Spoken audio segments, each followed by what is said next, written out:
Hi guys, मैं नव प्रभात बरेली से सदगुरु कोचिंग सेंटर से। और आज डेट है 18 मार्च 2021। मैं लेक्चर दे रहा हूं इस समय। और मैं किस टॉपिक पे बात करूंगा?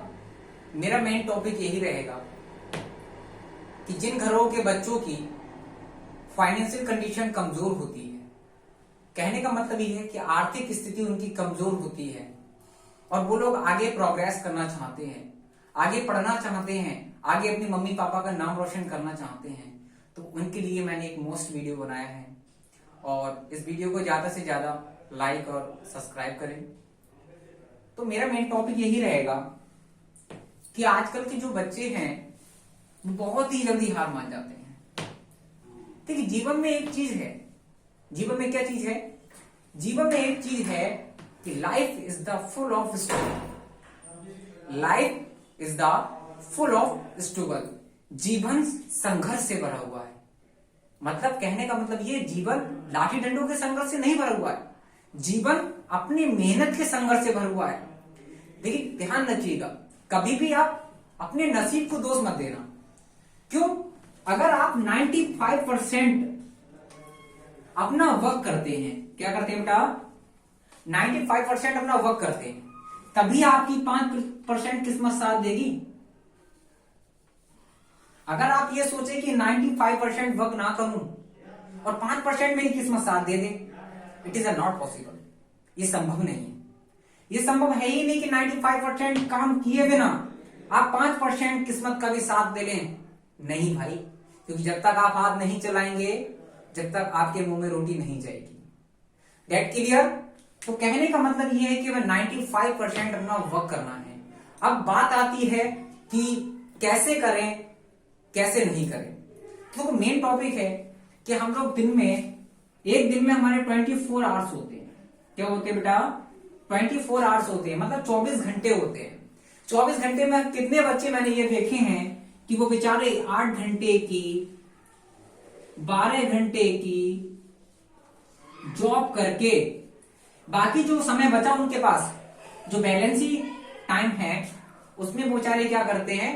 अपनी पढ़ाई करते हैं, उसी में अपनी नींद लेते हैं, उसी में जो भी उनके लिए कार्य सुटेबल होता है वो करते हैं। That clear? तो हमें क्या करना है? अगर जिस बंदे की फाइनेंशियल कंडीशन अच्छी नहीं है, आर्थिक स्थिति अच्छी नहीं है, तो सबसे बड़ी बात यह है कि वो अपने 8 घंटे की कहीं भी जॉब कर ले। ये आप कहोगे, ये सर आप कौन सी नई बात तो बता नहीं रहे, ये तो सबको पता है। लेकिन क्या है, आप किस तरीके से मैनेज करेंगे उसे? आप देखिए, मैनेज करने का तरीका मैं आपको बता रहा हूं। मैनेज करने का सबसे बड़ा मेन फंडा यही है कि जो आप 8 घंटे की जॉब करें ना, वो आप जॉब इस लेवल की करें कि आपको उससे नॉलेज मिल सके। फॉर एग्जाम्पल, कैसी जॉब करें उसके बारे में पहला ये, या तो आप किसी पैथोलॉजी पे बात कर ले। किस पे बेटा? पैथोलॉजी पे। सेकंड टर्म्स हमारी क्या रहेगी? या तो पैथोलॉजी पे बात कर ले, या आप ऐसे मेडिकल लाइन में चले जाएं, ठीक है? या थर्ड लाइन हमारी क्या रहेगी? या हम टीचिंग लाइन में चले जाएं। क्या होता है, मोस्टली बच्चे इन दो लाइनों को तो बहुत जल्दी एक्सेप्ट कर लेते हैं। किन दो लाइनों को बेटा? एक पैथोलॉजी प्लस एक मेडिकल। इन दो लाइनों को बहुत जल्दी बच्चे एक्सेप्ट कर लेते हैं। बस थर्ड लाइन जो होती है वो टीचिंग लाइन, ये बहुत जल्दी एक्सेप्ट नहीं कर पाते। बिकॉज इसमें क्या होता है कि जब तक बच्चों को आप अंडरस्टैंड नहीं करा देंगे, फॉर एग्जाम्पल आज मैं ही हूं, अगर मुझे नहीं पता होगा कि एप्पल का मतलब क्या होता है, तो भाई जब तक मैं बच्चों को अंडरस्टैंड नहीं कराऊंगा, जब तक वो क्या मेरे पास या मुझसे समझेंगे नहीं। मैं उन्हें पूरी तरीके से, मुझे क्लैरिफिकेशन देना होगा, पूरी तरीके से क्लैरिफाई करना होगा, तभी मैं समझ पाऊंगा। तो टीचिंग लाइन तो खैर बहुत दूर है। बच्चे ज्यादातर मोस्टली दो लाइन चुने, एक मेडिकल लाइन या पैथोलॉजी लाइन। अब इन दोनों से क्या प्रॉफिट है? देखिए, पैथोलॉजी से ये है कि अगर वो सैंपल लेना सीख जाते हैं, अगर वो क्या बोलते हैं जांच करना सीख जाते हैं, तो एक पैथोलॉजी लैब खोल सकते हैं। प्लस अगर मेडिकल लाइन में जाते हैं तो मेडिकल लाइन में उन्हें क्या प्रॉफिट मिलता है? मेडिकल लाइन में सबसे पहले ये प्रॉफिट मिलता है कि दवाइयों के बारे में नॉलेज होगी। प्लस अगर वो बी फार्मर डी फार्मर कर लेते हैं, आगे जाके वो अपना पैसा धीरे धीरे इकट्ठा करें, और वो अगर डी फार्मर या बी फार्मर कर लेते हैं तो वो अपना एक मेडिकल कर सकते हैं। और आजकल देखिए, आप क्या जानते हैं, सबसे बड़ी मेन चीज है, अगर जो बच्चा मेहनत करता है तो उसके लिए थोड़े बहुत पैसों की भी आवश्यकता होती है, और पैसों की आवश्यकता होती है तो भाई जनरली बात है कि पैसे का काम पैसे से चलता है, ना कि बातों से चलता है, ये आप सारे लोग जानते हैं।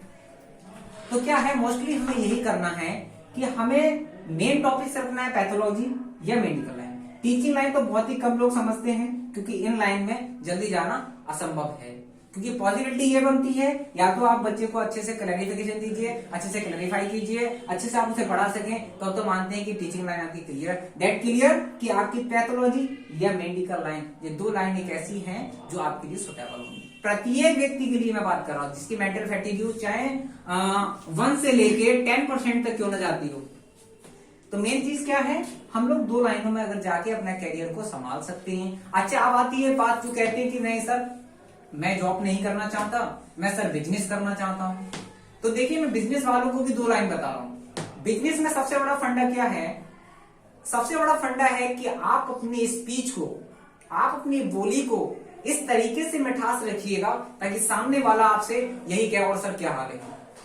क्योंकि जब तक सामने वाला रिस्पॉन्स नहीं देगा सर क्या हाल है, तो सर जान लेना कि आप बिजनेस को नहीं कर सकते। बिकॉज क्या होता है, क्योंकि हम अपने बिजनेस को बढ़ावा तभी दे सकते हैं, मार्केटिंग को बढ़ावा, हम मार्केटिंग करने का मार्केटिंग को बढ़ावा हम तभी दे सकते हैं जब हम अपनी स्पीच को अच्छे से रख सकते हैं, हम दूसरे को अच्छे से समझा सकते हैं, अपना व्यवहार अपना कंडक्ट अच्छा रख सकते हैं, तभी हम बिजनेस को कर पाएंगे।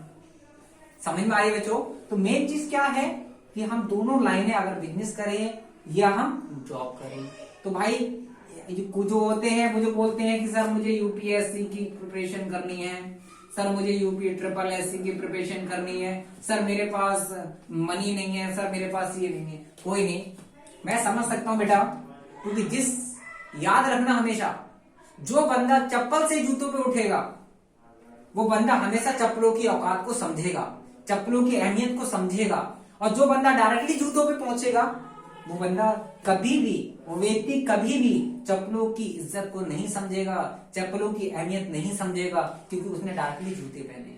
तो मेरे भाई, इसलिए कहने का मतलब ये है कि आप नीचे से ऊपर की ओर उठो, ना कि डायरेक्टली ऊपर से ऊपर की ओर उठो। आप नीचे से ऊपर की ओर उठते हैं तो भाई एक न एक दिन आप इतने ऊंचे बन जाएंगे कि लोग आपको छूने के लिए 10 सीढ़ियां लगा लें फिर भी आपको वो नहीं छू पाएंगे। कहने का अर्थ मेरा यही है कि आज आप सबसे मिल रहे हैं, लेकिन एक टाइम ऐसा आएगा जो आपसे मिलने के लिए लोगों को 1 घंटे पहले, 2 घंटे पहले, 3 घंटे पहले, 4 घंटे पहले अपॉइंटमेंट लेनी होगी, तब डेट क्लियर किया आप नप्रभात सर से मिल पाएंगे। ऐसा होता है ना, आप कभी जिलाधिकारी से मिले होंगे, कभी आप एसएसपी सीनियर सुपरिटेंडेंट पुलिस से मिले होंगे, कभी आप सीनियर ऑफिसर से मिले होंगे, सीओ से मिले होंगे। कहने का तात्पर्य यह है कि आईपीएस अधिकारी हो या आईएएस अधिकारी हो, कभी भी आप उनसे मिले होंगे तो सर अपॉइंटमेंट है, सर मैं एप्लीकेशन देने आया तो मुझे इतना टाइम।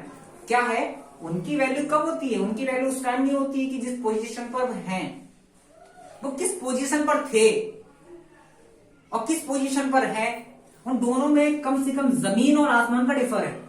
और डिफर किस तरीके से बना है? क्योंकि उन लोगों ने 95% अपना काम किया है, तब जाके 5% उनकी किस्मत जागी है। तो कभी भी भाई किस्मत पे दोष मत देना, मैं आज भी बोल रहा हूं और आज के बाद भी बोलता रहूंगा, कभी भी किस्मत पे दोष मत देना।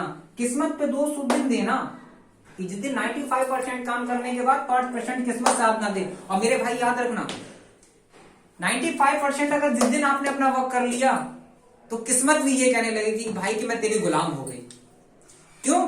क्योंकि भाई याद रखना, 100 में 95 रुपए तो आप जीत चुके हैं, बात बचे 5 रुपए की। आप पढ़ाई को लेकर इतना करेज करें, इतना करेज करें कि आप 5 रुपए भी वो जीत जाएंगे। कहने का तात्पर्य ये कि 95% मेहनत करते हैं तो 5% किस्मत आपके कदमों में चलकर आएगी, ना कि आप किस्मत के पास जाएंगे। तो हाय गाइस, इसी तरीके से बने रहिए मेरे साथ और मैं नए से नए मोटिवेशनल वीडियो आपको दूंगा। और मेरे वीडियो सुनकर अच्छा लगे तो लाइक और सब्सक्राइब कीजिए। मैं नप्रभात आपके साथ हमेशा जुड़ा रहूंगा जब तक मेरी सांसें आपके साथ जुड़े रहेंगी। Thanks for you.